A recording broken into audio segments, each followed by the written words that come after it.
All right. Thank you all for your patience as we navigate some technical difficulties.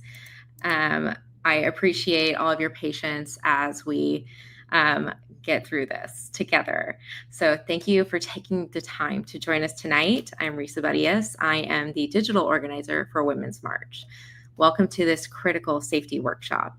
Whether you're organizing or attending a protest in today's challenging climate, we're here to provide you with the tools to stay safe, support each other, and keep our actions powerful and protected. Together, we're building community rooted in collective care and strength, ensuring we keep us safe. Before we jump in, I want to take a moment to acknowledge that there's a lot going on in the world around us right now. The threats to our families, our communities, and our movements can be overwhelming and cause us to disconnect. But I just want to remind you, in the words of feminist poet June Jordan, we are the ones we've been waiting for. Now I'm honored to introduce our friend Kalayan Mendoza with Nonviolent Peaceforce, who will share their expertise to guide us forward. Great, thank you so much, Risa, and welcome everyone.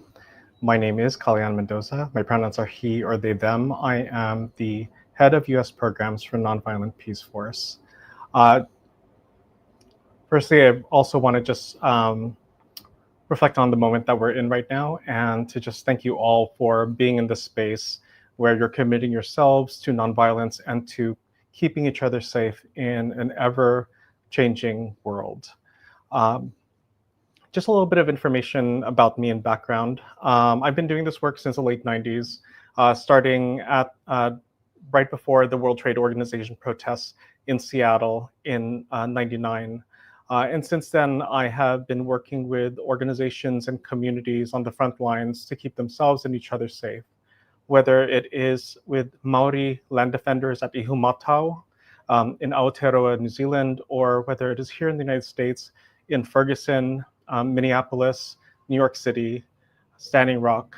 My work has always been about ensuring the safety of civilians and also of human rights defenders, folks that are working towards all of our human rights that are on the ground. Nonviolent Peaceforce is an international humanitarian protection organization guided by principles such as nonviolence, nonpartisanship, and the primacy of local actors, essentially centering those most directly affected by violence. I just want to take another breath as we go into the next couple of hours of this training. And I think it's really important for us to remember to take care of ourselves as we're taking care of each other, as we look towards building a safer, just, and more verdant world, that we also think about how do we do this sustainably. This quote from the American philosopher, organizer, and just someone that I have always looked to, Grace Lee Boggs. This quote about the only way to survive is by taking care of one another has always resonated with me, and I think it's going to be has resonated with everyone, a lot of people that are on the call today. So the purpose of today's training is to provide you the tools that you need to keep yourselves and others safe at a protest. We say that we prepare, we don't panic. We're going to be covering several areas. One is situational awareness, which in essence is how do we identify threats and how do we come up with plans to move through those potential threats. Then we're going to be talking about protective interventions and general protest safety. How do we keep folks safe while staying cool, calm, collected, and connected at protests? At today's training, you're going to be leaving with the OODA loop, a better understanding of your window of tolerance, a better understanding of your survival responses and survival tools, and more information about protective interventions and protest safety. So situational awareness, in essence, is an ancestral technology. What I mean by that is that many of us who have come from communities that have been affected by colonization, occupation, and genocide have had an epigenetic gift passed down to us through our ancestors to be able to assess threats on the horizon.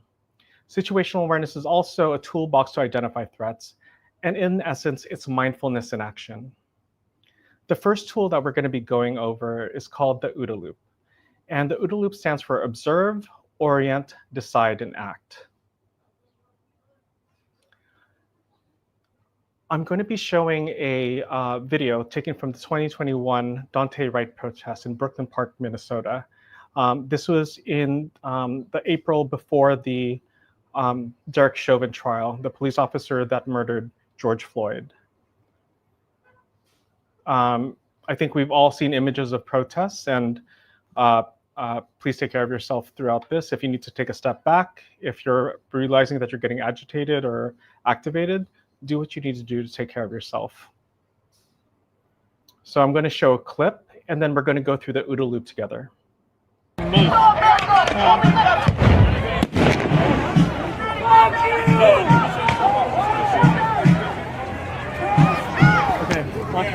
we're going to start rushing.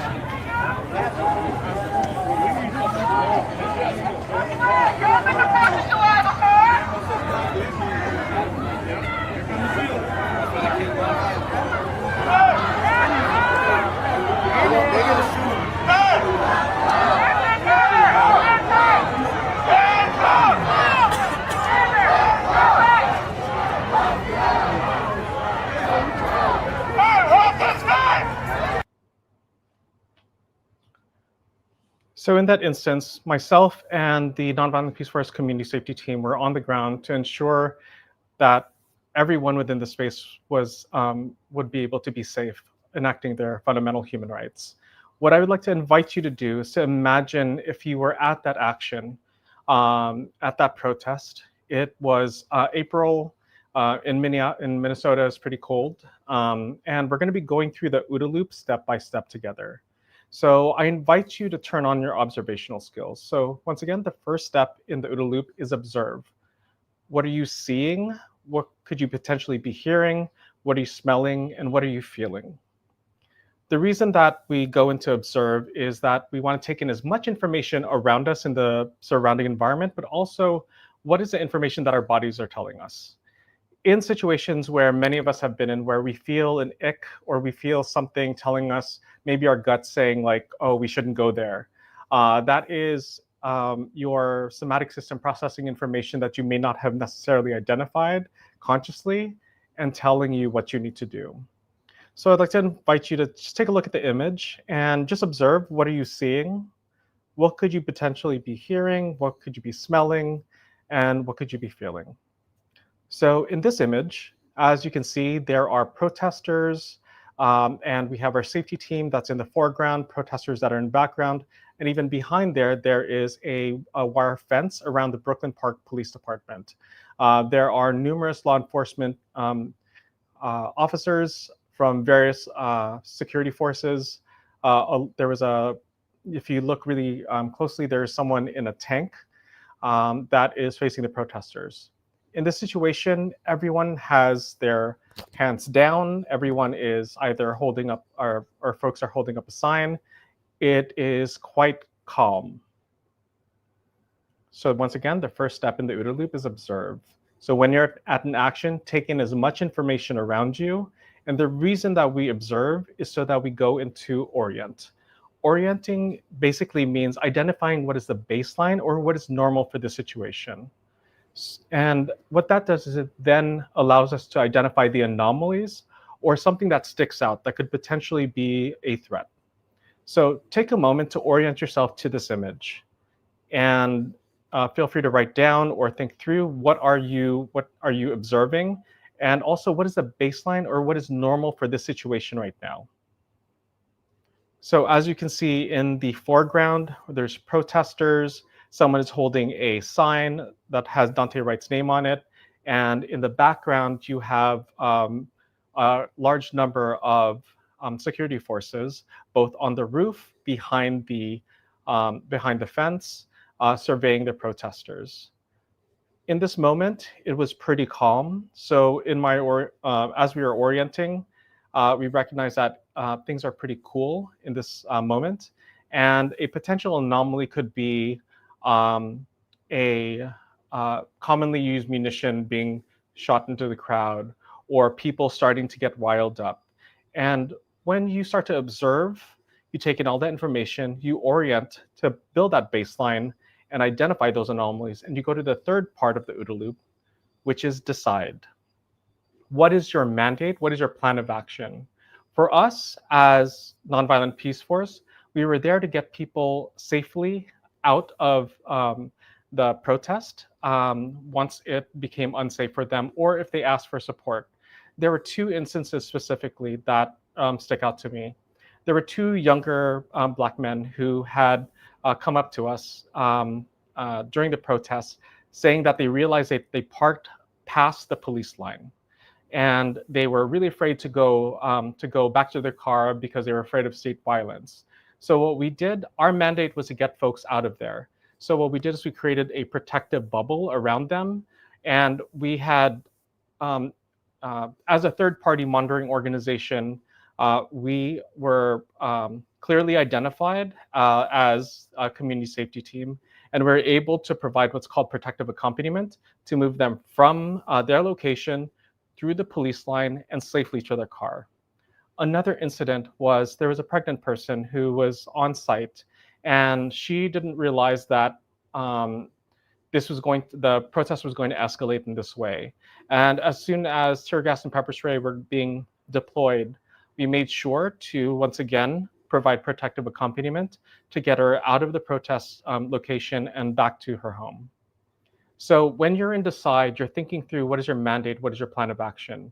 If you're there to provide safety, your mandate will be very different as opposed if you were there as a protester.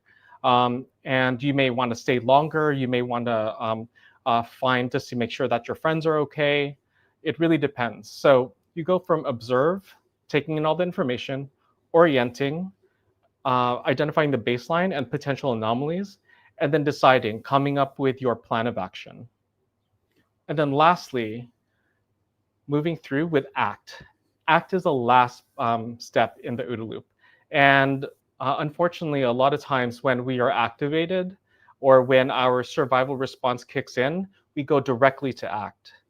What the OODA loop is and what situational awareness is in general is a crisis decision-making tool where you can move through this process to be able to get yourself and others safe. So what do you need to do in this moment to keep yourself and others safe? Do it, and then go back to observe. In this image, we were helping someone who had been injured, who had also lost their asthma inhaler, and luckily I had an extra one, and we were able to get them out of that location. That may not necessarily be your mandate, and you may want to continue. So it really depends on what your purpose is on the ground. And the reason that it is a loop is because you do not stop observing, orienting, deciding, and acting until you are home safe. Sorry, excuse me. I will show that. I will show the video again, and what I want you to do is to think through the OODA loop as if you were at the action itself, and think through what are you observing, what is the baseline, what are the potential anomalies, what are you deciding, what's your plan of action, and how would you act?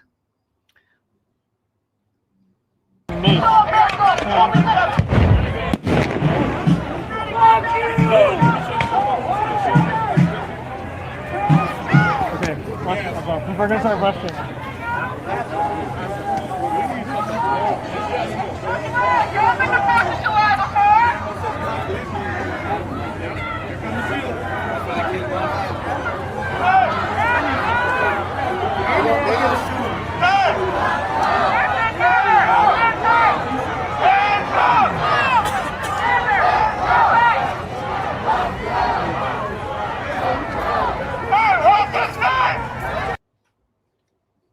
So what I'd like to do now is to actually invite you to jot down each step in the OODA loop.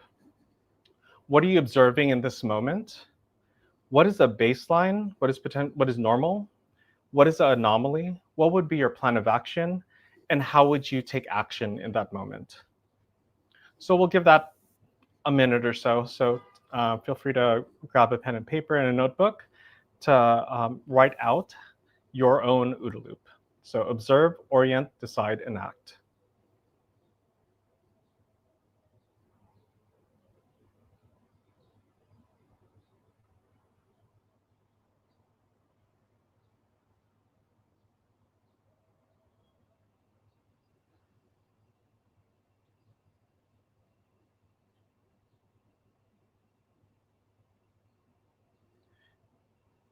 If it's helpful, one of the tools that we also share with folks is doing a lifeguard scan. And that, in essence, if you are at a protest, at a rally, or a march, you're basically scanning from left to right, or across. And then you're going to be scanning close to far, close to far, close to far. And then lastly, from the ground to folks' heads, from the ground to folks' heads. What this does is it allows you to have a broader reach in terms of your observational skills, because what happens a lot of times in protests and in potentially dangerous situations is people zero in. So it's really important to be trying to take as much information around you as you possibly can.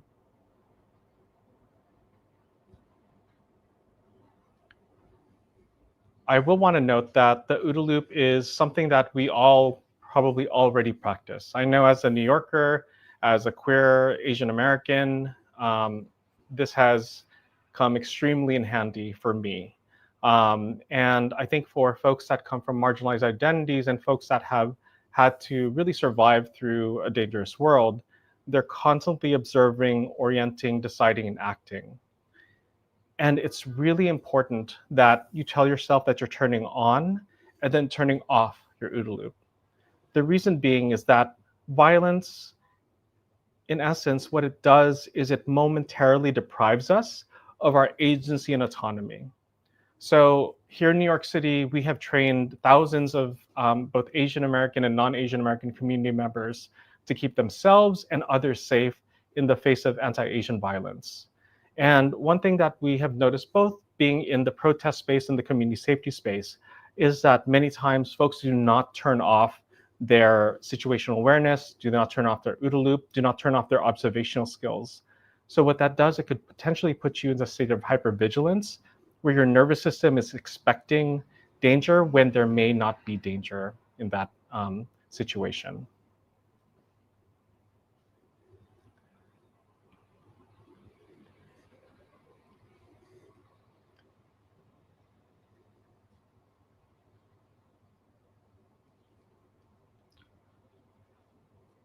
So now what we're going to talk through are your tactical regulation tools. These are what you inherently have to keep yourself and others safe. And I'm going to be moving through these tools and inviting you to jot it down for yourself with the expressed intent of having a deeper knowledge of how you respond in potentially dangerous situations, with the goal of sharing it with your buddy or your team. If you're going out to an action, it is extremely important to make sure that you're not going alone. At the very least, you always want to have at least one person, they may be remote, that you check in and check out with them.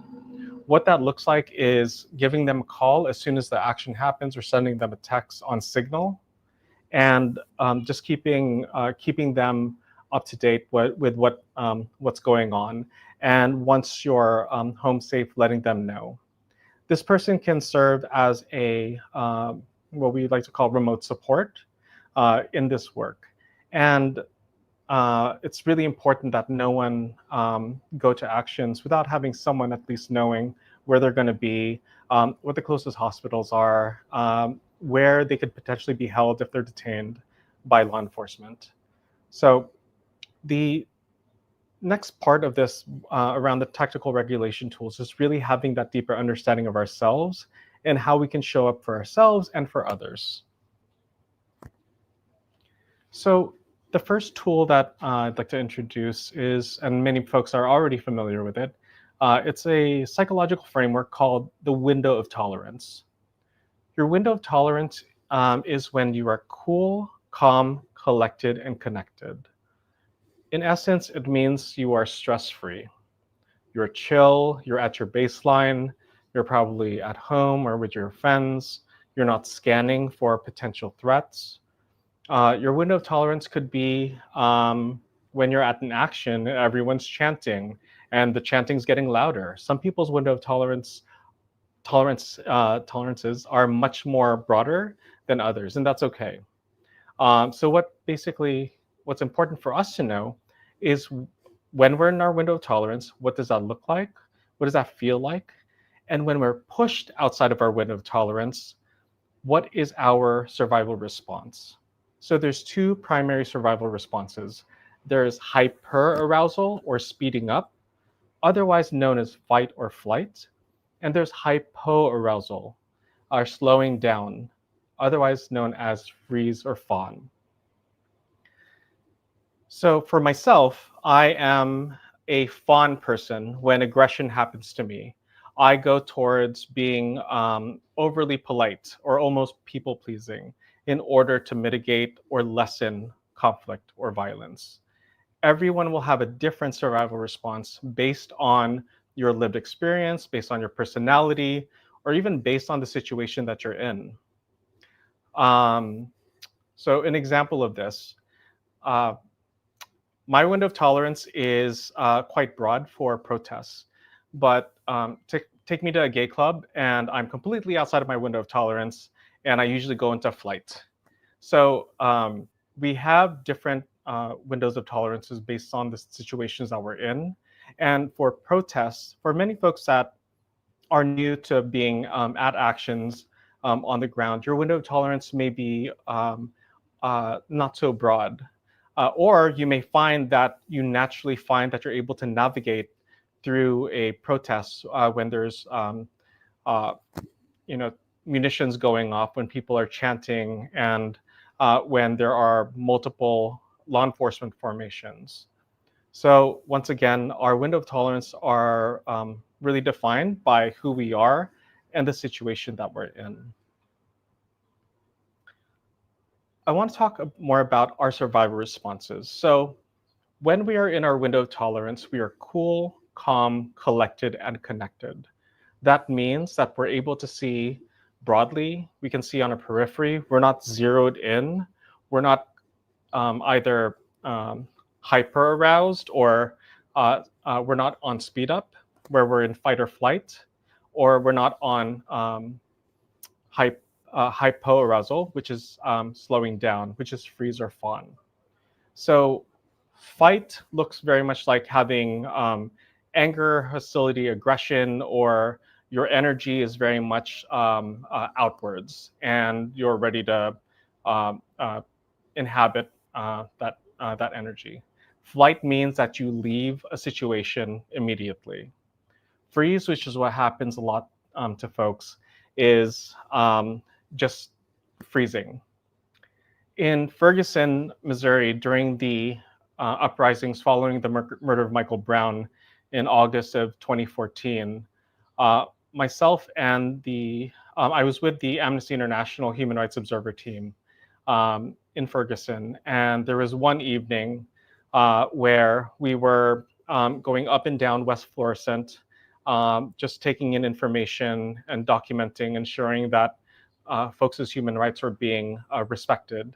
And I was with two other members of the Human Rights Observer team, and there were two gunshots that I remember feeling and hearing zip past my head. I immediately went into freeze. And I know that in that moment, I had to breathe through it. So taking a breath in and a breath out got me out of that freeze. And because I had my OODA loop on and my situational awareness on, I knew that about a meter to my right, there was a ditch that we could roll into in order to be shielded from any more gunfire. So everyone's survival responses, once again, are determined by their lived experience, their personality, who they are as a person, and also the situation. So I'd like us to take a moment to jot down our survival response when aggression happens to you. And once again, if you are pushed outside of your window of tolerance, if a stressor occurs, and I'll talk about activation points momentarily, but if you're pushed outside of your window of tolerance and you go into fight, flight, freeze, or fawn, what is your specific survival response? We'll take a moment or two for you to jot that down.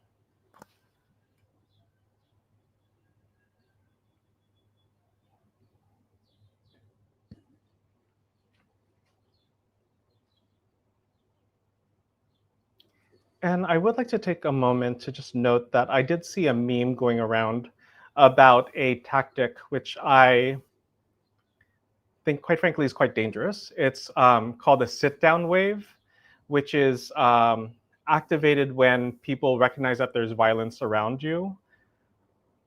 Unless that is something clearly agreed upon, as you saw earlier in the video, by the entire crowd, that could be extremely dangerous, where people can be caught in crowd crush or be in a stampede. You always want to be mobile when you're at a protest. So if you're recognizing that you go into freeze, please do not sit down. Please just breathe through that and do what you need to do to keep yourself and others safe. So once you've identified your survival response when aggression happens to you, I'd like you to take a moment to think about your survival response when you witness aggression happening to others. So as I shared, my survival response is fawn. And at the very start of the pandemic, it was April. I was on the E train going into Manhattan, getting off at 50th Street. And my OODA loop was instantly on, and I was observing, and I observed that everyone on the train had masks on.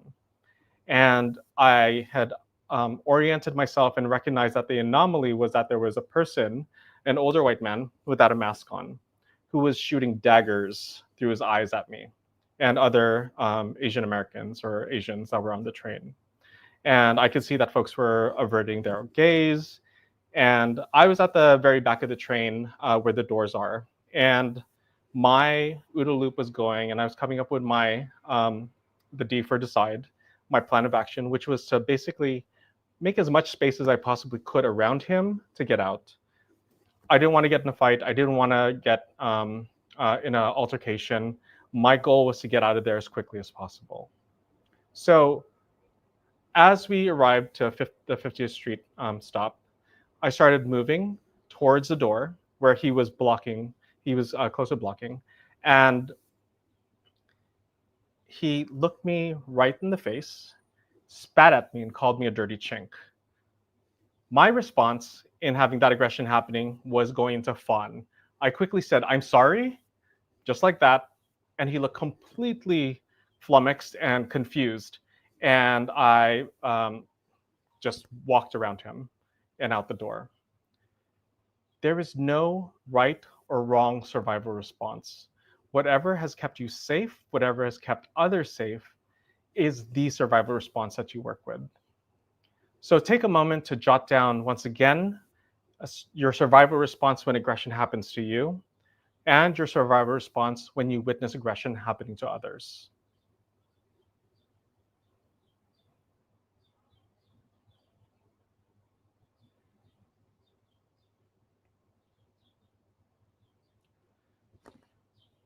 And I'd like to take a moment also to just recognize that in a protest, I have been to many, many protests over the last 30 years where people very understandably are angry.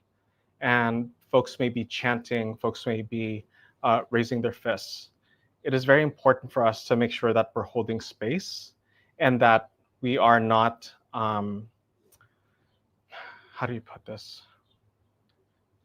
We need to recognize that in these spaces, when people feel like their communities are being attacked, that having that moment where people can rage, where people can chant, where people can raise their fists, is a big part of direct action.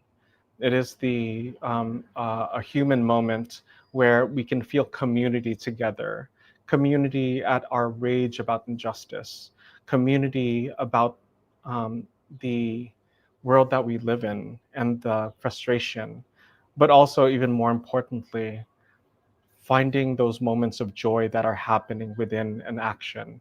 And I guarantee you there are going to be folks passing out water. There's going to be folks passing out snacks. You might have street medics moving through the crowd. You may have, like, I've seen here in New York City, I've seen entire ecosystems of care being established.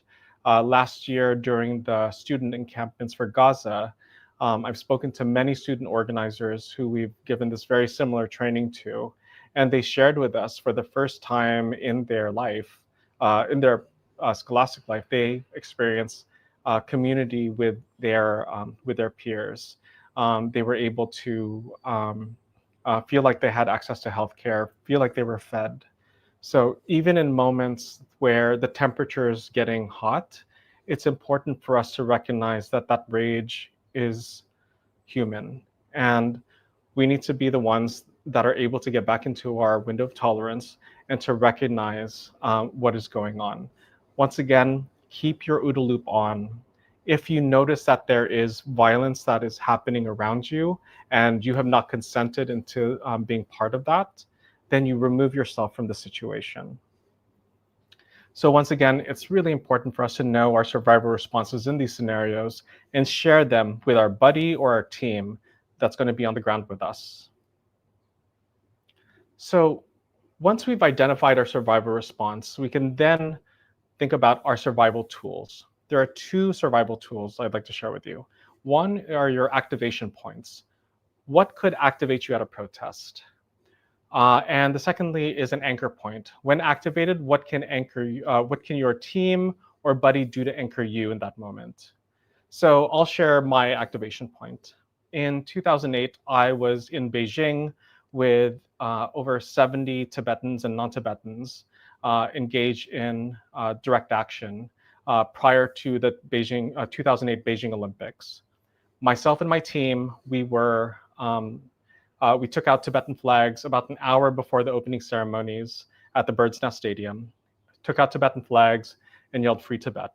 Within 30 seconds, all three of us were taken down by a mix of Beijing Olympic security, Chinese military, and Chinese plainclothes police. I had my back broken, my foot broken, and my comrades were also beaten and had our faces shoved into the ground. We were then detained and carried away, spread eagle, to a nearby park where we were waterboarded. We had our shirts put over our faces and water poured on it. And we were put in a situation where we were kneeling. And I remember reading multiple reports on human rights violations around the world. And I remember imagining that was what was happening now. We were about to be executed. Thankfully, we weren't. But after 24 hours of being interrogated, put in solitary, and then finally deported from China, we returned to the United States. And it took me a good 2 years before I could be around East Asian men in uniforms. And that is my activation point. I know that when that happens, I am completely pushed out of my window of tolerance. And the reason that we call them activation points and not trigger points is that we have agency over our activation points.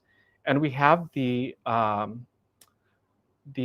antidote to that, which is our anchor points. And I have shared with my safety team, with my buddies at protests, if I see an East Asian guy in a police or military uniform, that is my activation point. And I have given them consent to either put their hand on my shoulder to get me back to being cool, calm, collected, and connected, or if we're not within arm's length of one another, to make eye contact for 3 seconds and just like breathe together and co-regulate. So what I'd like to do is to invite you, we'll spend a minute or so on just jotting down your activation points. Maybe you already know them. Maybe you know that some folks do not like being caught in the middle of a crowd. That could be an activation point. Some folks get activated when there is a tremendous amount of stimuli, whether it's people chanting or whether it's munitions going off. Or an activation point could be that someone's saying a slur. Anything that pushes you outside of your window of tolerance, where you're no longer cool, calm, collected, and connected, and you're pushed towards hyperarousal or hypoarousal, or speeding up, fight or flight, or slowing down, freeze or fawn, is an activation point. So knowing your activation point, then you could remedy that with your anchor points. These are things or practices that you can utilize to keep yourself grounded and to be brought back to your window of tolerance in a way that is from a place of consent. So it's important for us to really think through, like, if my activation point is a East Asian law enforcement or a military officer in a uniform, then my anchor point to that will be someone putting their hand on my shoulder. And everyone's anchor points are very different. Some folks are, pouring cold water on their arms to get them back to being grounded. Others are doing co-regulation or semantic exercises. Others might be doing a holistic check-in, which we'll talk about in a little bit. But everyone has a different activation and anchor point. So I'd like to invite folks to just jot down maybe a few activation points that you know you have that might occur at a protest. And then with that, attach 3 anchor points.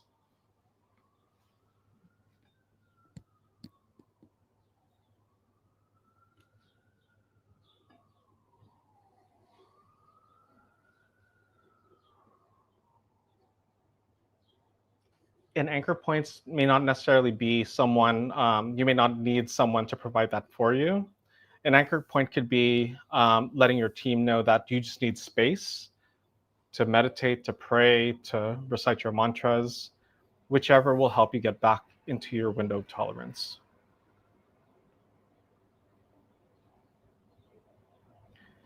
The reason that we lay these out in such a systematic way is that when we are able to equip ourselves with the tools that we need, when enacting our fundamental human rights, we can do that safely, we can do that sustainably, and we can do that fiercely.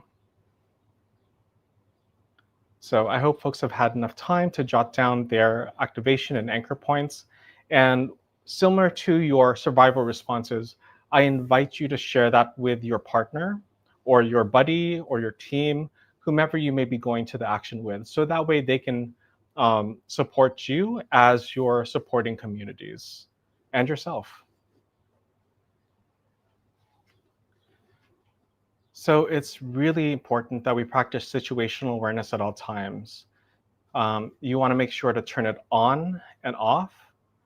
You want to check in with yourself and your buddy or your team throughout an action. A lot of this can be on the ground work can be very overstimulating, and recognizing that is important to keeping yourself and others safe. I always check in with folks, like even just like a thumbs up is important, and really checking in with yourself. Do I have capacity to be here longer? Do I have capacity to support others? Do I have capacity to, to bring someone water that might need it? So checking in with yourself and others is extremely important as you're practicing situational awareness. And once again, practicing the lifeguard scan, scanning from across, close to far, and then from the ground to the tops of folks' heads, from the ground to tops of folks' heads. For third-party monitoring organizations like Nonviolent Peaceforce or Amnesty's human rights observers, that also helps with dealing with observational fatigue. And you always want to communicate. If you're noticing that there is a line of law enforcement or state security that have started to put on riot gear, or that are bringing out a long-range acoustic device, or are creating a formation that you are sensing could potentially be a danger, it's important to communicate with your buddy and your team in a way that is from a place of being cool, calm, collected, and connected. And then lastly, practicing the OODA loop. The OODA loop, once again, stands for observe, orient, decide, and act.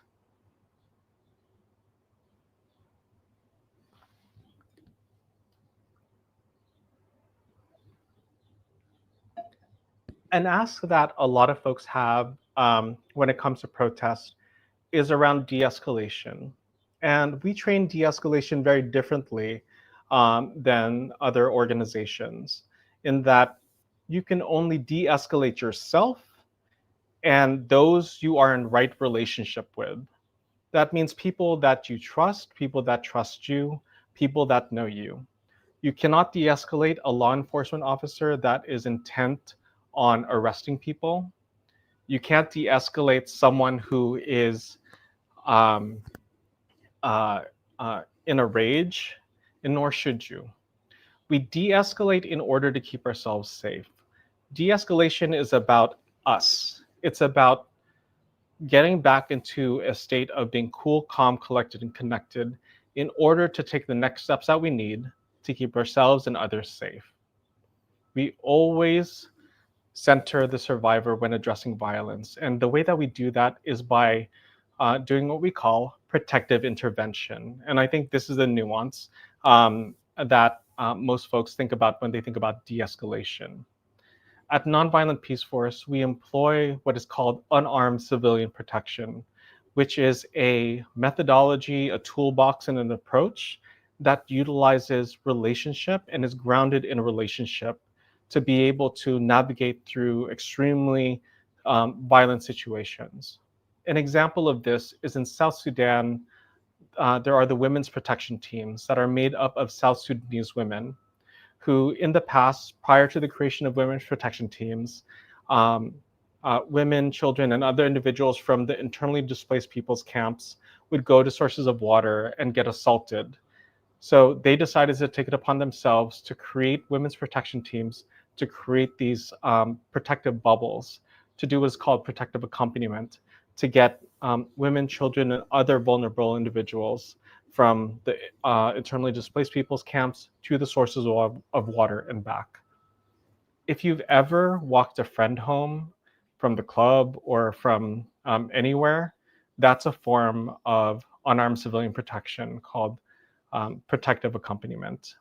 So we practice unarmed civilian protection through protective interventions at actions. And we do them when violence is about to happen.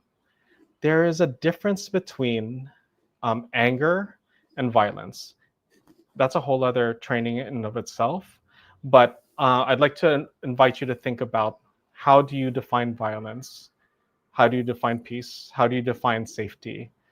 These are really important to know before even going to an action, I feel. So there are 4 protective interventions that we'll be going over. The first is protective presence. Second is protective accompaniment. The third is distraction. And the last is a holistic check-in. The holistic check-in is really more a form of aftercare. Here in New York City and in San Diego, we work with API and LGBTQ plus community members and organizations to protect themselves from anti-Asian or anti-LGBTQ plus or anti-trans, most especially in this moment of violence. And the holistic check-in is a form of intervention and care that is extremely important, especially for survivors of violence, whether they are hurt or injured or worse after a violent altercation with an aggressor. It's very important to be able to hold space for the survivor, for the person who was aggressed, and to move through this aftercare tool with them called the holistic check-in. In 2021, a 61-year-old Filipino woman by the name of Bill Macari was beaten and basically curb stomped on her way to Palm Sunday Mass in Midtown Manhattan in the middle of the day. And as she was screaming on the floor, the guards that were inside the building, and there was video of this, locked the doors and essentially locked her out. But one thing that we learned later, that Tita Vilma shared with us, was that there was a white woman across the street taking video, screaming, "I see you, I see you." In moments when we have to intervene, some of us may not be able to do protective presence, accompaniment, or distraction, but all of us can hold space and to practice the holistic check-in with survivors of violence to reinforce their agency and autonomy in defining what they need in that moment.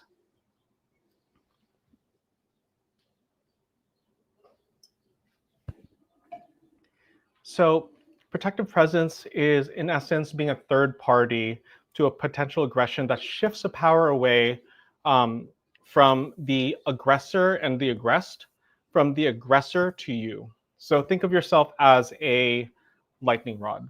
And with any of this, consent is key. That means consenting into it yourself, and also consenting, asking consent from the person that you're seeing being aggressive. Sometimes folks are just yelling at each other at a protest, and that's fine. It's important for healthy debate that we have spaces like that. But if you notice that there is an escalation of tension and you can feel that violence is about to happen, intervening using protective presence is one way that you can ensure that the person being aggressed can be safe. But once again, key to that is consent. So how do I do this? You want to assess the situation, what's going on. As you can see here, our member of our community safety team at the DC People's March was assessing the situation. You turn on your OODA loop. You observe, orient, decide, and act based on what is happening. You check in with the person being aggressed. That could be like, "Hey, are you good?" Or in the past, I've been in Moynihan Station here in New York City, Penn Station, and I noticed that this Asian American woman was frantically looking around and being yelled at by a houseless individual who was having a mental health episode. And she wasn't saying anything, but you could see her frantically looking around for someone to help. And I immediately yelled in the loudest voice that I could, "Hey, Christine! Oh my God, how are you? I haven't seen you since UC Santa Barbara," and made a beeline towards her. And it took her a second, and the person that was following her and yelling at her immediately stopped. I checked in with her, said, "My name's Kala. I saw that someone's following you. Would you like some support?" And she immediately was like, "Yes, yes, please."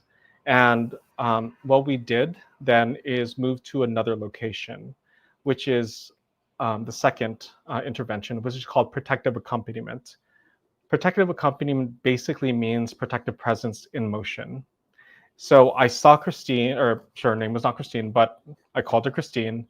I immediately intervened and got her out of that situation. All the while, I narrated to her. So my name's Kala. I'll walk you over here. Are your friends over here? Would you like to go to that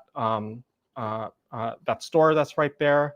I can wait with you. So just basically making sure to communicate throughout. If you're at a protest or any situation where aggression is happening, these are some very easy tools that you can utilize in the moment. And it's really important to really think about the 3 C's: consent, communication, and care. So consent, asking them for their consent to support. Sometimes they'll just be like, "Yes, please, no duh, help me."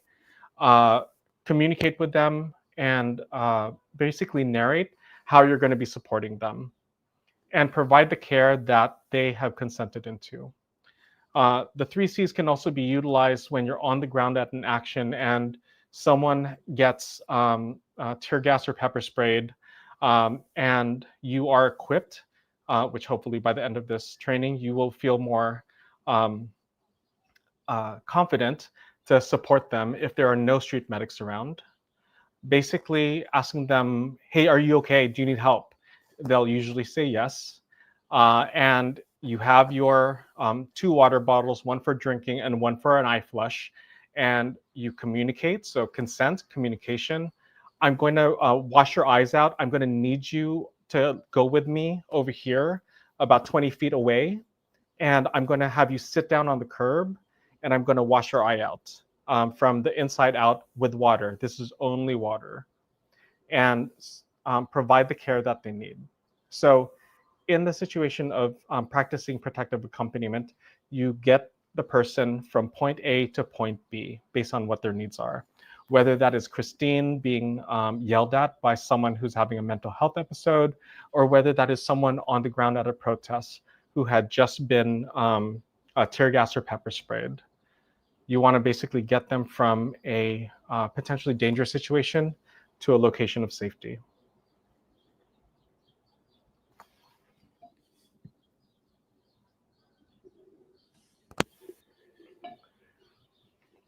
The next is distraction. Protective intervention through distraction is effectively creating a moment of pause, directly intervening and focusing on the aggressor. The moment of pause is to give folks either a shock or a moment for their nervous systems to take a breath. That's what I did with Christine, yelling, Christine. It's been a while since we've seen each other from Santa Barbara, Go Gauchos, whatever. Distraction immediately shifts the dynamic or the focus from the aggressor and the aggressed to the aggressor and you. And the ways that you would practice distraction is, once again, assess the situation, practice the OODA loop. You want to distract, engage, then depart. So distract, engage, then depart. So some examples of protective intervention through distraction is, if you notice someone being yelled at or aggressed, hey, ask the aggressor, hey, what time is it? Or, oh my God, aren't you on TikTok? Or, your shoes look amazing right now. Or pretending like you lost something. Or being like, hey, did you drop that 20? It's no longer $1 because of the environment, but 20 for distraction purposes. Or singing or dancing. Distraction is an effective way because you create that moment of pause and it affords you the time to think through your action. So in the example that I gave about Christine, it gave her a moment to think, gave me a moment to narrate how I was going to support. Imagine how you can utilize this at an action when you are noticing that an aggression is happening. If you are noticing that a line of law enforcement officers are yelling at folks. I've seen this multiple times at different protests around the world where someone will be dressed up as a clown to distract them, where someone will do the Kylie Jenner thing and pass them a Pepsi where it becomes a joke. These are all, once again, different tactics that you can utilize based on the situation. I can't give you a prescription. I can't tell you this will work best when. But if you're practicing your situational awareness, if you're practicing your OODA loop, this can be part of your decision points and where you then take action. So lastly, as I shared earlier, the holistic check-in is a aftercare tool to support survivors. And the way that you do it is through consent, communication, and care, and getting them to a safer location. I'll go over what the holistic check-in looks like in a moment, but I've been talking a lot and I want us to have just like a moment to breathe. And if you need to jot things down, we will have a period afterwards, for questions. So if a bunch of questions are coming up, my Women's March colleagues and comrades will be able to field those, or I'll do that, or I will try to do that. So let's just take a moment to just breathe, stretch. If you need to take a bio break, please feel free to do so. You have exactly 1 minute. Or jot down some questions that you'd like to ask at the end of the training.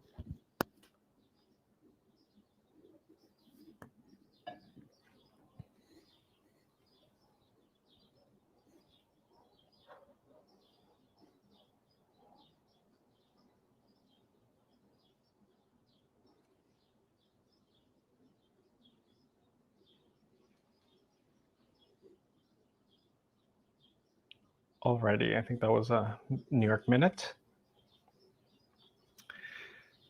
Now we're going to be moving into commonly used impact munitions and remedies.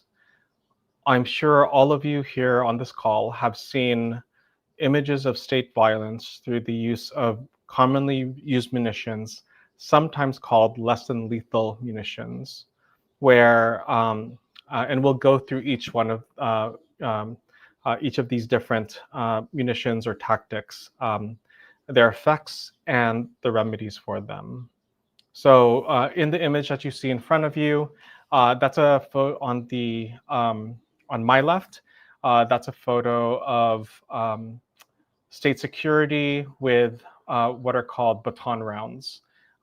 These are basically munitions that are used to um, as quote unquote riot control and can inflict pain, injury, severe injury, or even death. The middle photo that you see is I was in the role of a street medic at this action, and these two individuals had been shot by both pepper balls and by rubber bullets. We were able to get them outside of the cloud of tear gas and pepper spray and to a location where myself and other street medics were able to help treat them with an eye wash and quickly addressed any wounds that they might have. And we had extra those ice packs, those crushable ice packs for them, and we're able to get them out of the protest location and close enough to their cars that they were able to go by themselves. And then lastly is just like some, I'll go through my my own personal, my protest safety kit, and that's a quick image of what we'll be going over in just a bit. So tear gas and pepper spray effects. The image you see in front of you is a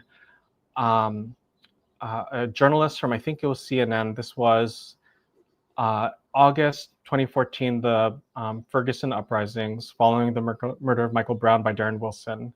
And he had been hit directly in the face with pepper spray, couldn't see and was yelling, if I recall correctly.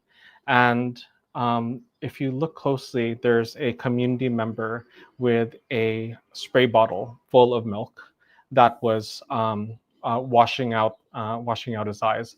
I was using water. I always use water or saline solution.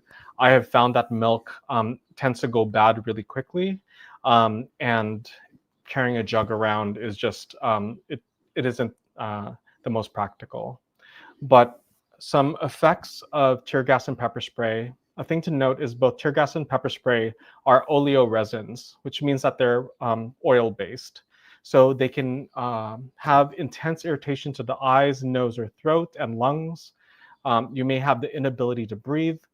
There could be disorientation and panic, coughing, sneezing, and an overproduction of mucus. I've seen people just completely mucus factory after being in a cloud of tear gas or being hit by pepper spray. Other folks could potentially have a underlying condition, chronic condition, exacerbated by the tear gas and pepper spray.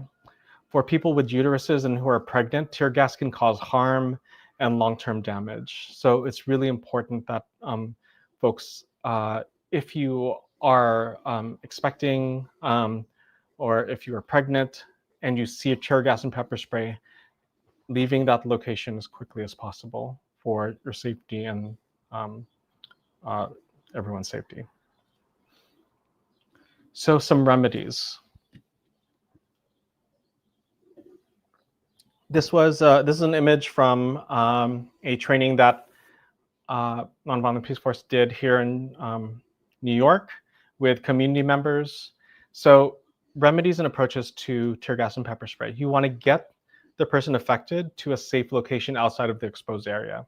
This is all together assuming that you have either your goggles, you have a P100 respirator, and you're good to go.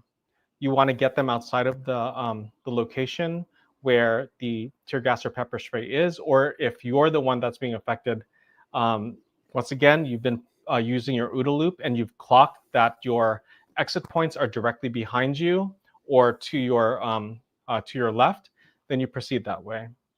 You want to use clean water or saline solution to decontaminate your eyes, your hands, then your eyes, your nose, and your mouth. The reason that you start with your hands is because your hands can recontaminate your eyes. So if possible, get someone to wash your hands with water, and then have them wash your eyes, nose, or mouth. You want to move away from others and allow yourself to expel mucus in a safe location and distance. We're still in a pandemic. I just have to be very clear about that. When you're at actions, you want to make sure to keep yourself and others safe. And part of what that looks like is if you are in that situation and you don't know if you're sick or not, just make sure you're as far away from others as possible, but you have a friend keeping an eye out on you. And you want to continue post-exposure decontamination protocol. What that means is, I tell folks that have cars or are going to be bringing backpacks to bring a very sturdy garbage bag that can be sealed up. If you know you're going to be going to a protest that could potentially have tear gas or pepper spray. And the way that you would know that is that if there's a pattern of behavior from law enforcement at a protest, there's a likelihood of that happening. So what you do is you were a very prepared activist and you had extra clothes in your bag or in the back of your car. You have decontaminated yourself and you're going to put all of your clothes into the bag and close it up. I can't tell you the number of times where the Human Rights Observer team would jump into a car after being exposed to tear gas, and we basically hotboxed ourselves with tear gas. So you want to put your clothes and anything else into the plastic bag and seal it. Once you get home, you want to wash yourself in cold water, not warm water, not tepid water, but cold water. So that way your pores don't open up. Tear gas its use in war is illegal under the Geneva Convention, and it's poison. And it's important that when you are decontaminating, you're decontaminating with cold water.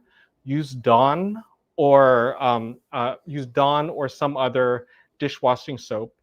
Once again, tear gas and pepper spray are oleoresins, so you want to get the oil off of you as quickly as possible. And you want to maybe take as many showers as you can, because you're going to still, if you're not fully decontaminated, you can still taste that burnt pepper taste in the back of your mouth. And what you're going to do with your clothes is you're going to wash it multiple times using Dawn dish soap and regular detergent. And after all of that, make sure to hydrate, because what that does is it helps you build and create mucus to then get all of that poison out of your system. So that's tear gas, pepper spray, effects, and remedies. Next is an LRAD, or otherwise known as a long-range acoustic device. An LRAD is essentially a sonic cannon that uses a decibel range that can cause inner ear distress, like vertigo, nausea, vomiting, panic. And it's used to announce dispersal orders, and it's followed by loud intermittent sounds that force protesters out of its range. I've experienced an LRAD before, and it is the most jarring experience to hear and also feel this sound cannon being used against you. Myself and my team, we immediately started feeling like we were about to throw up. And it's important that folks get out of the range of an LRAD, and I'll talk about that in a second. And it's important to notice, I invite you to take a look. There's different forms of long-range acoustic devices, but this is one example. So the effects can range from vertigo, nausea, and vomiting. And the effects of LRAD and the effects of tear gas and pepper spray, it is important that you either remind yourself or others that it will pass. It will pass. And you want to spread calm. You don't want to spread panic. The last thing we want to do is to spread panic in these protest situations. So if you're affected by an LRAD, you know, okay, I've been practicing my OODA loop. I know that I have 2 exit points directly behind me. I'm going to make a beeline to get out so I can come back. So once again, the effects of an LRAD is vertigo, nausea, and vomiting. Some of the remedies or mitigation measures are if you're attending an action where you've identified an LRAD to be a likely threat, make sure to bring earplugs with the highest decibel rating, reduction rating you can find. I've used silicone earplugs in the past, which are really helpful. And our team primarily used hand signals to communicate. So if you know that you see the tank or the truck with the LRAD on top, immediately put your earplugs in. If exposed and you're feeling ill, move diagonally away from the LRAD. So you're not within its direct line of projection, but you're moving diagonally away from it. And the effects can range from short-term nausea to long-term hearing loss.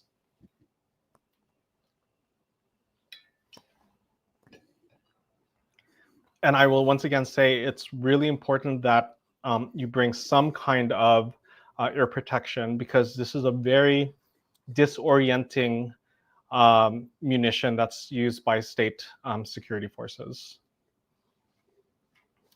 The next one are flashbangs or concussive explosive devices.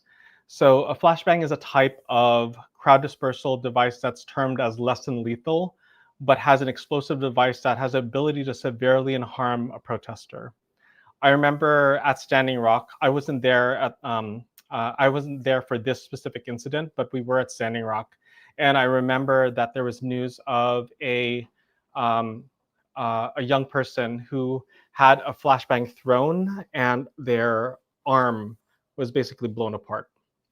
Flashbangs are used to stun, disorient, and instill panic by temporarily blinding and deafening protesters through a localized explosion with an accompanying and temporary bright flash and sound. It is, if you heard earlier in the video from the Dante Wright protests, they had used flashbangs at that action. It is very loud, it's very scary. If you've seen recent footage from North Park in San Diego of the ICE raid when flashbangs were utilized against community members, it is a very frightening and dangerous munition. So it's very important that you stay, if you see it, you get as far away from it as possible. So some remedies. So the primary effect of a flashbang, if used in your vicinity, will be stunning yourself or others, disorientation, and a temporary inability to see or hear. If used close to you, it can render the subject unconscious, severely injure, or even kill. In order to provide some protection from flashbangs and shrapnel, because these are concussive devices, basically grenades, wear a helmet, hard hat, shatterproof glasses or goggles, and clothing that covers your body.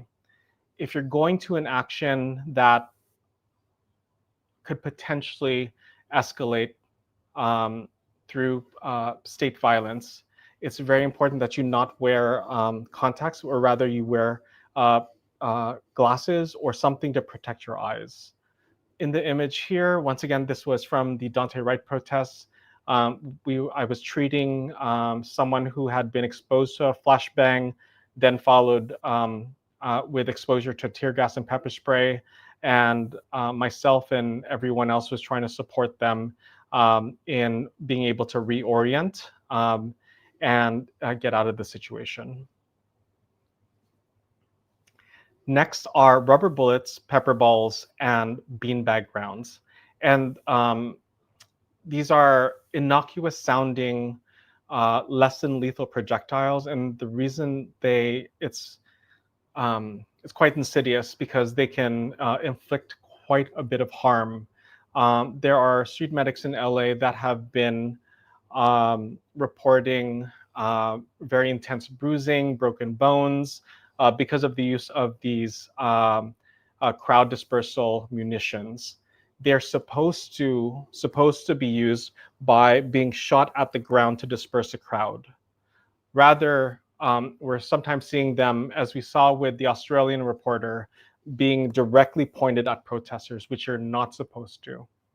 So it's very important that when you see them with the belt full of beanbag rounds, or you see the pepper ball gun, which looks very similar to a paintball gun, that you start taking action however you need to either make more space or use a uh, foam board or foam board sign to at least have some protection from this being used. I've been in situations where I've been shot in the back with it. In the moment it's very, very painful, but it's in the days after where it was really difficult to even walk. So those are the effects of rubber bullets, pepper balls, beanbag rounds, and other munitions. Some of the remedies range from uh, making sure to seek medical advice, because you can have internal injuries or broken bones or even being blinded. There have been numerous instances over the last 10 years of protesters being blinded from Hong Kong to here in the United States. Once again, similar to the other munitions, bring protective headgear, shatterproof goggles, and thick clothing. And you don't necessarily need to look militant. You can make your hard hat look fabulous, but make sure that it's functional. These less than lethal projectiles can cause serious injury and extreme harm. So please, please, please seek out medical attention immediately if harmed. That means seeking out for a street medic. Here in New York City, one of our signals is putting our X above our head and yelling for a medic. That's a sign for a medic to come over, or to find a paramedic or an EMT that's close by. The use of horses is another tactic. It's not a munition, but rather a tactic to quell crowds and protests. And this guidance was provided by Wania Locke from Standing Rock Grassroots.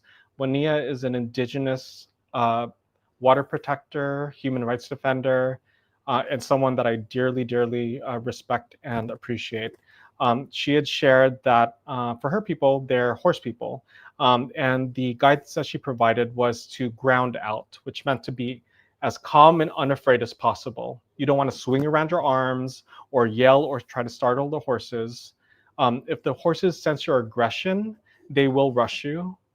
If the horses are within 6 to 10 feet from you, hold your ground.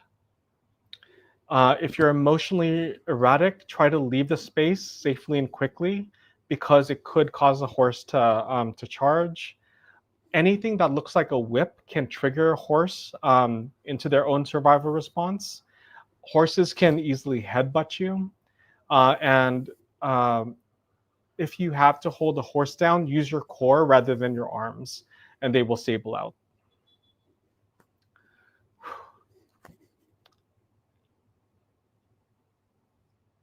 I've seen the use of these munitions over the last 20, almost 30 years. And the thing that, even in the chaos and even in the this type of state violence against protesters, I am once again reminded of Mr. Rogers, where you look for the helpers. There have always, always been helpers at protests. They don't necessarily need to be street medics. They can be in Ferguson. I had an auntie have my back with water to help clean folks' decontaminate folks' faces.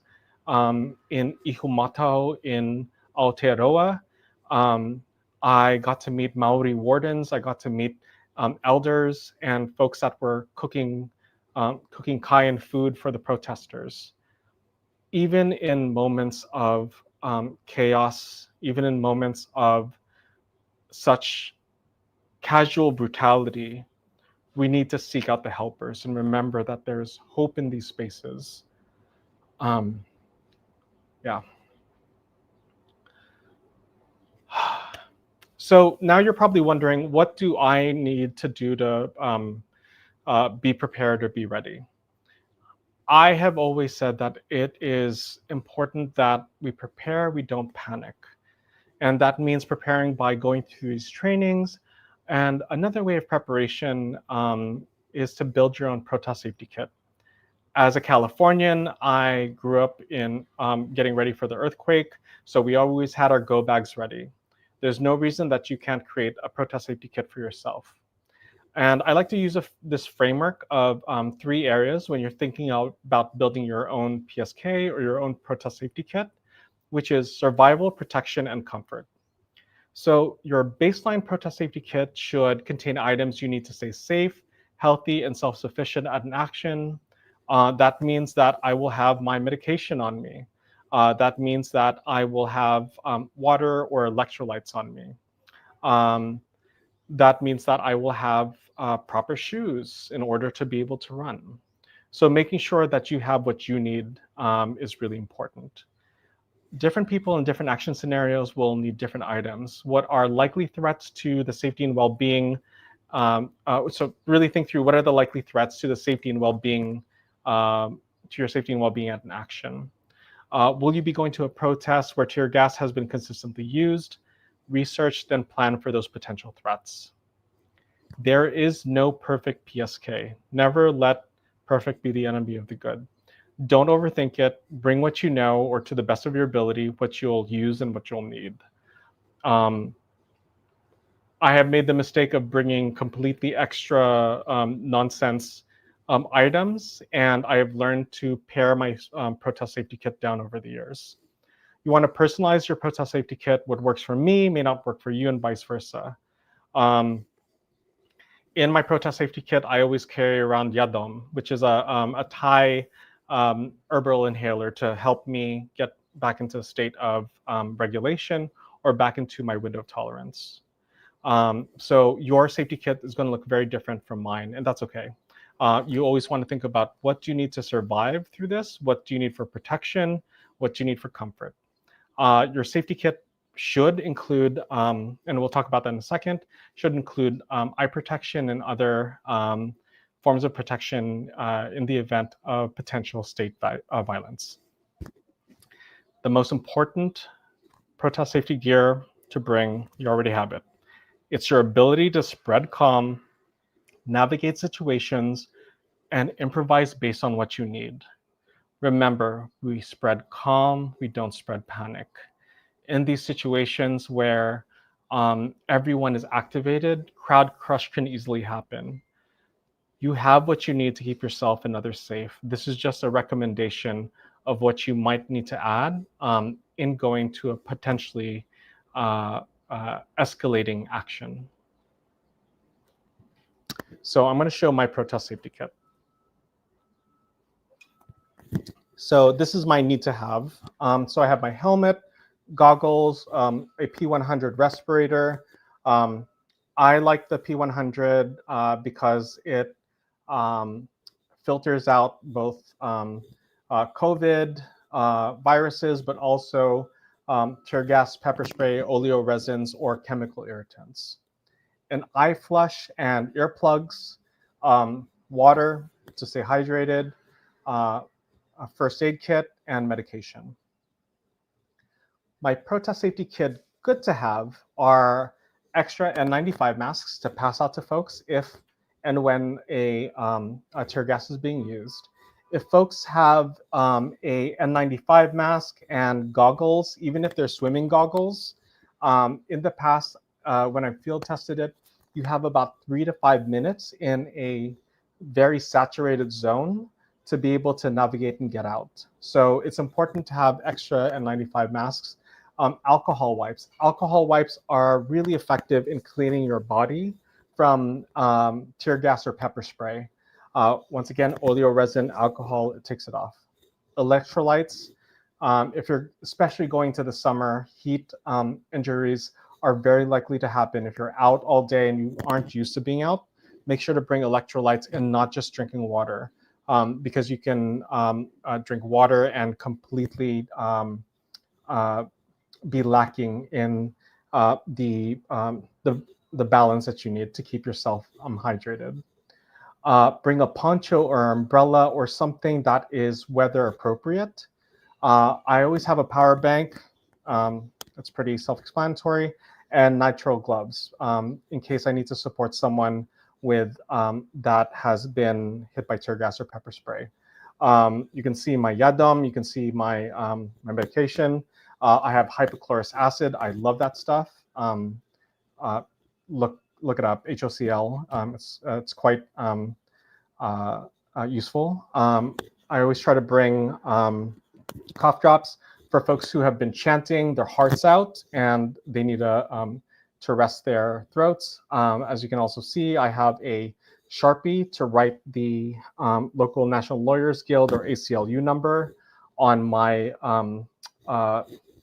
arm if I have to, but on the inside of my underwear if I can.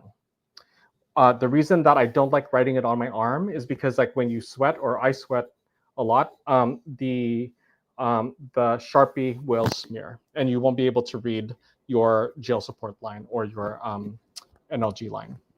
So these are things in my protest safety kit.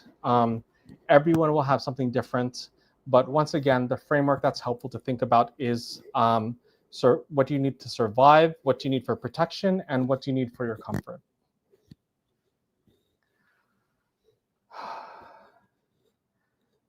I just talked for almost a good 2 hours.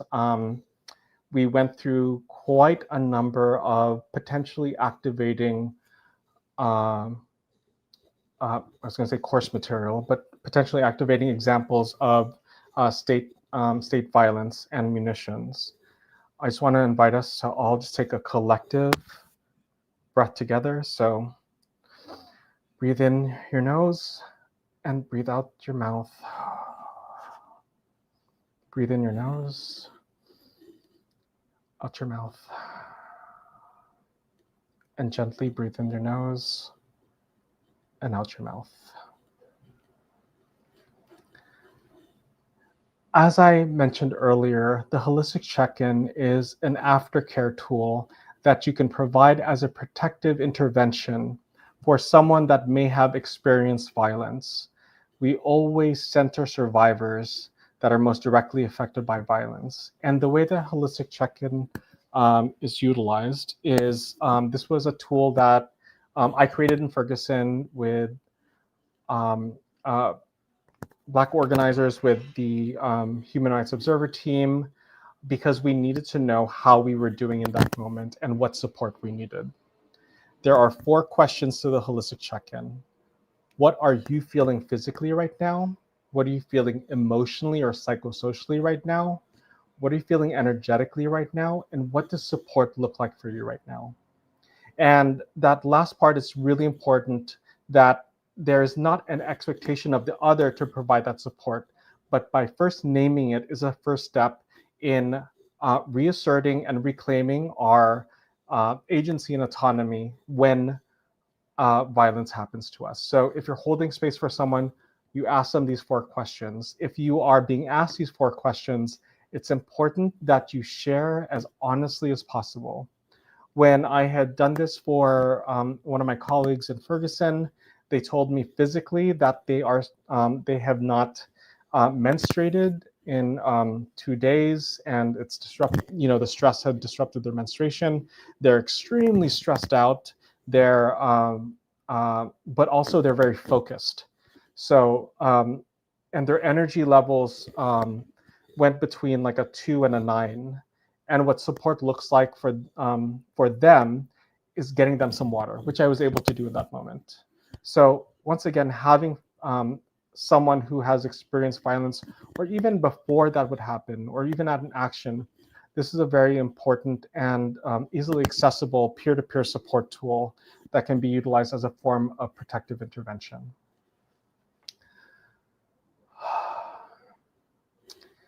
So we've spent almost the last 2 hours going through situational awareness, the OODA loop, your survival responses, your survival tools, different forms of unarmed civilian protection and protective interventions. And then we went over commonly used impact munitions, their effects and their remedies. I talked through a little bit about how to prepare and putting together your own protest safety kit. We're arriving at the end of our time together, and I think it's important that like I said earlier, we seek out in these moments the beauty, the joy, and the community that happens. Because at every single protest I have ever been to in my life, I'm nearing 50 years old, and I've been doing this since I was a kid, there has always been joy, there has always been community. I have learned that in these times, it is important for us to love, care for, and protect one another more fiercely than these systems of oppression hates us.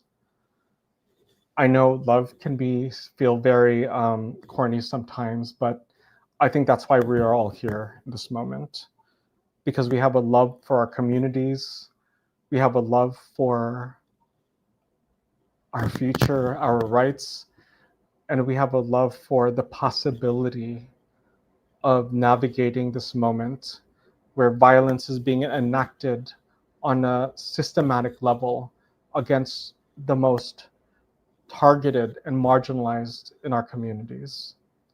So I invite you to really tap into that fierce love as you are keeping yourself and others safe and advocating for your fundamental human rights on the ground. I believe we have time for some questions, and I will invite my Women's March colleagues and friends, the fabulous Shana, on. I just want to thank you so much, Kala.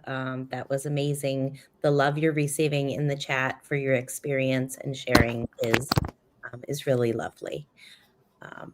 So we appreciate you, and we appreciate all that you've done and shared with us. We do have a few questions, and so I'll pop them up on the screen as we go through them. And some of them refer back to the videos that you had at the very beginning of the call. Mhm. So Linda had a question because she noted there were people up on the roof. Can you tell us a little about that? Yeah, Linda Erickson, that's a great question. So the people on the roof were law enforcement or state security officers that were surveilling. Many of them had automatic rifles. Some of them had munition, those baton rounds. So they were surveilling and trying to have like a higher vantage point of the protesters in front of them. Okay, great. So then let's see here.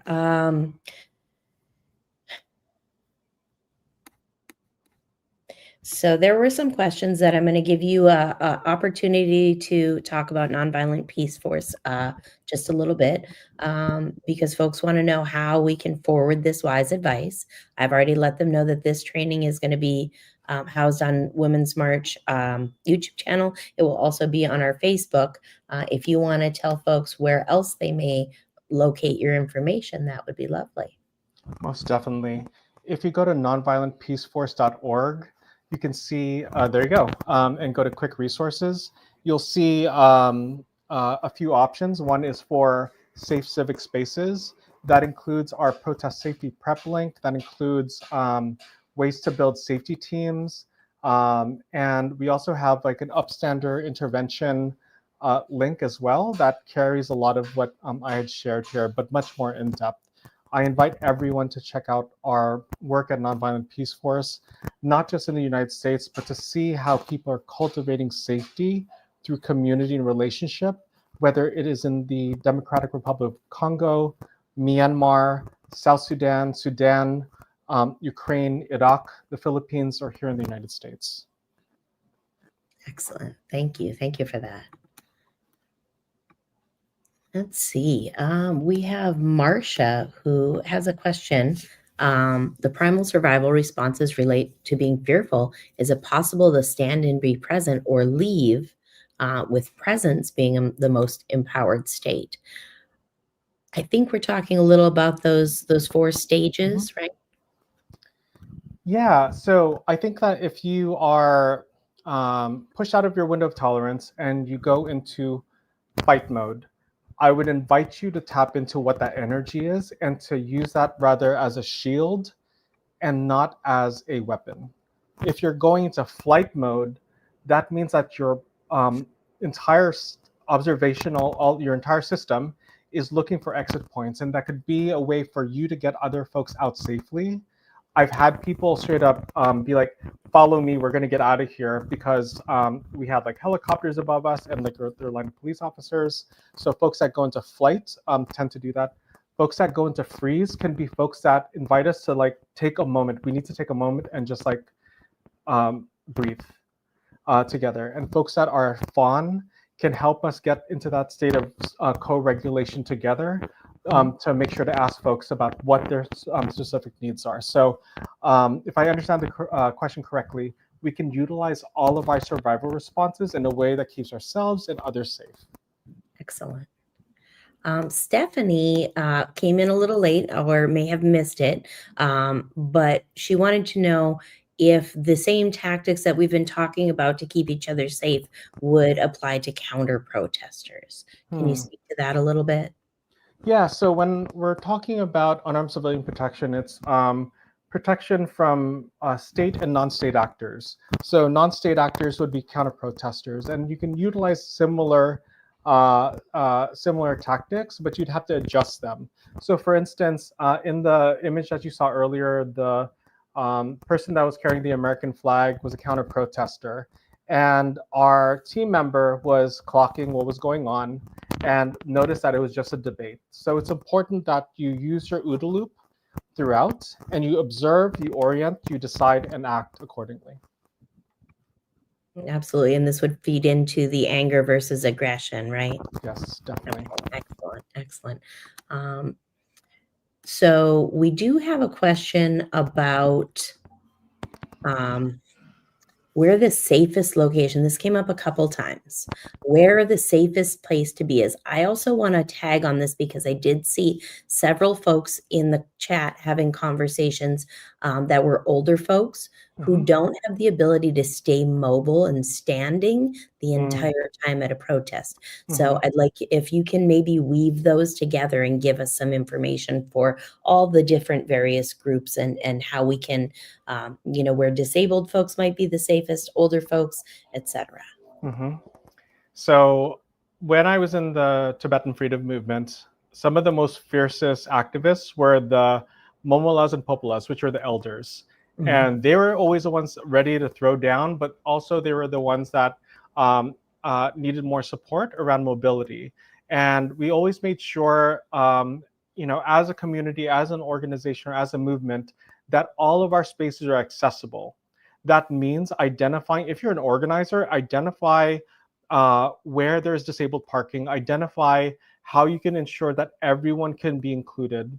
Here in New York City, at the start of the pandemic, we organized the Day of the Dead March, commemorating all of those that had died from the first wave of COVID. And we had all of the folks who have been experiencing long COVID, folks who are disabled, folks who are using wheelchairs at the front of the march.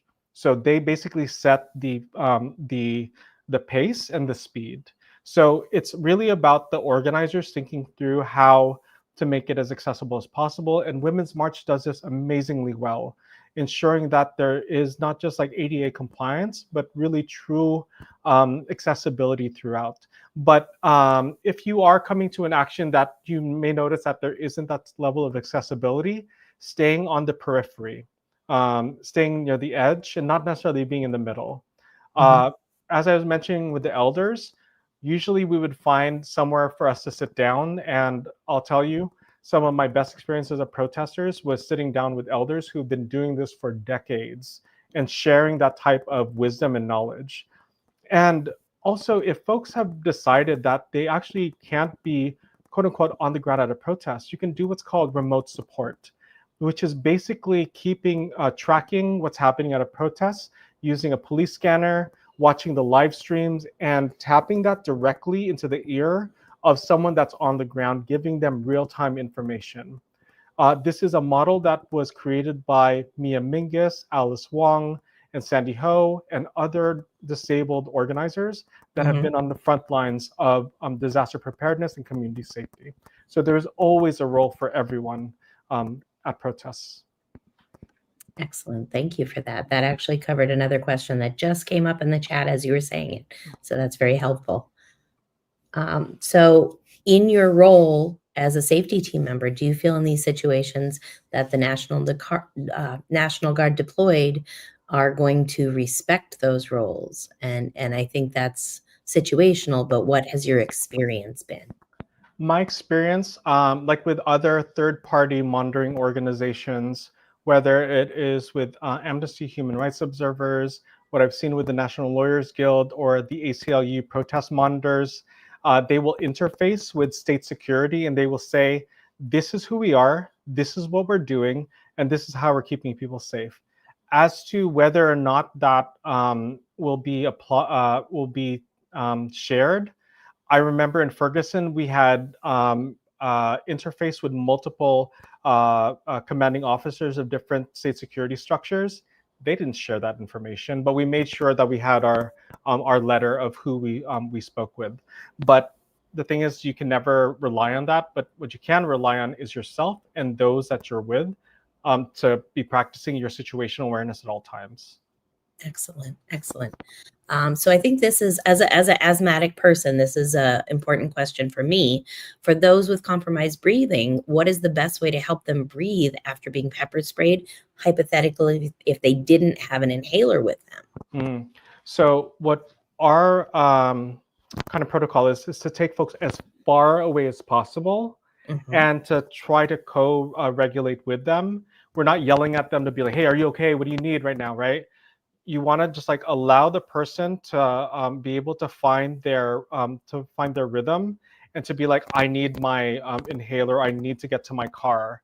Once you're able to get them out of that direct exposure to chemical irritants and that poison, you can then move from, once again, consent, communication, and care to ensure that they can be supported. If you are someone that is affected and has compromised breathing, there are millions of people that are living with long COVID and other chronic health conditions.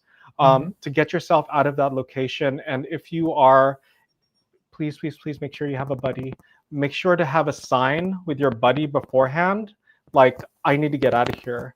So if you're not able to breathe or to articulate that, at the very least, you can communicate that non-verbally using analog hand signals. Excellent. Would you say that that's the same for anxiety or other issues that may come up in the crowd? Yeah, definitely.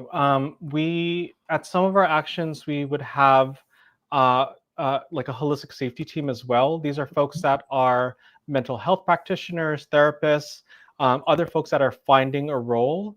A lot of them, somatic practitioners, they will, once again, consent, communication, care. Hey, can we co-regulate together? Can we just like do some breathing exercises? So there's a lot of possibilities in how folks can support someone that is having a anxiety or panic attack. I think it's always good to do your research and to know the best way to approach that. Just like, basic first aid and basic community care is always a good thing to be ready with. Excellent, excellent. We do have a couple questions about equipment. So can AirPods or similar, I would say, or even cans work in the place of earplugs if you don't have any, and how would that work?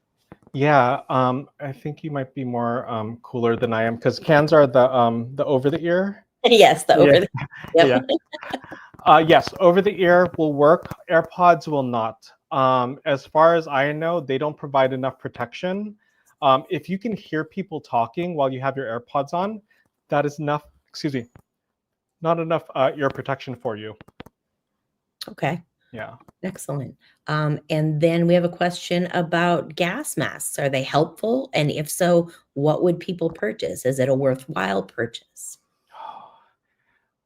I will say yes, because as we're getting into another summer, we know that the California wildfires just happened in Los Angeles. I think it's good for everyone to have gas masks at home, just for your own safety. If you have to use that at a protest, you can use that at a protest. But it's good to have a gas mask in the event if you're in a high-rise building and there's a fire, you have a way to get out. So I recommend three. So this is not sponsored, obviously, but if 3M wants to sponsor Nonviolent Peaceforce, please feel to do so. 3M P100 full face respirators. I don't know if you can see, but behind me on my wall, that's the one that I would use. And I use a P100. Those are the pink filters. And they're interchangeable, and you need to change them out if they're exposed to smoke, if they're exposed to tear gas. But basically, if you use them, you need to change them out. So 3M, you can do like a full face respirator or a half face respirator. There's some really cool models now where you don't even need to take it off. You can just like pull it down, and it's there. But you want to make sure that it's fit tested, and you want to just make sure to have something that fits your face, and test it out before your exposure to smoke, fire, or tear gas.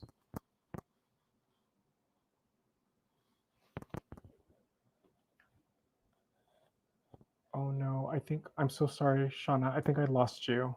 Can you hear me? Yes, Sorry. I can hear you. Okay. So just for my own personal information, and I think there's someone asking in the comments as well, there is no issue with wearing masks. There's no illegality to wearing masks, or is there in some cases? There could be, because in the RNC and DNC in 2016, they at the RNC they immediately made it illegal to have gas masks, to have backpacks that were not clear. So in terms of legality, illegality, it really depends on the situation.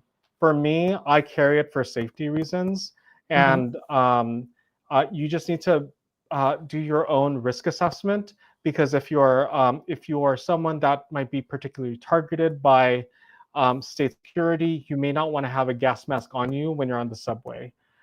So it's really about the situation. But if I know like 50%, there's a 50% chance that tear gas or pepper spray will be used, I will bring a gas mask. At the very least, I will have an N95 mask and shatterproof goggles. Perfect. So Kiltz has a question, and not so much a question, a statement, but I think it's something that we need to address. And we have had a long run of really nonviolent protests. And the content that's being presented here can be seen by some as extreme or discouraging for folks to attend protest. So how can we address that? What are your thoughts on that? Yeah, we prepare, we don't panic, right? That's what this is all in preparation for the worst case scenario. Unfortunately, that's what we're seeing unfold right now, where fundamental human rights communities are under attack. The use of munitions are all over the news. I'm really glad that you've had experiences at protests where there hasn't been incident, but that has not been my lived experience. And I think it's important that we allow folks to make a decision based on informed consent, knowing all of the information that they need to be able to make an informed decision for that. So that's really why we present this. This is, information like with any kind of preparation, you need to know what your exit points are. You need to know, like, if you have enough clean water in your apartment for a earthquake or whatever else have you. We do this in order to mitigate anxiety. It's the way that I personally do that. I mitigate anxiety is because I know that I have 5 gallons of water in my kitchen. If the water turns off, like it always does in New York apartments, I'll have some access to water. So I hear where kids is coming from, but also when communities are prepared, that means they can also help keep others safe. And how beautiful that is, where folks are showing up. And that's what we're seeing a lot of, is folks that have not been to this training doing eye flushes. And we shouldn't have to live in a world where we have to do that. But I think it's beautiful to know that we live in a world where people care each other so much that they may not know you, but they will do everything that they can to ensure your safety. Absolutely. Absolutely. That is our last question. And what I would like to do is just thank you. People have been asking for your full name. So thank you, Kellyanne Mendoza, Nonviolent Peaceforce. Whether you're organizing or attending a protest in the climate, as we mentioned at the beginning of the call, we're the ones that we've been waiting for, and we're the ones that are going to keep us safe. I do want to say that we are welcoming Kellyanne again on Friday. So we're going to go ahead and be live on Friday again with the same training, going over the same work with folks. So if you have additional questions that were not answered, feel free to join us. We'll be live at 8 p.m. on Friday. And then Saturday, we will see you in the streets. We thank you very much for joining us and look forward to speaking to you all again. Thank you, everyone. Please be safe. Thank you so much, Shauna. Thank you so much, Risa, and everyone at the Women's March. We appreciate you. Appreciate you.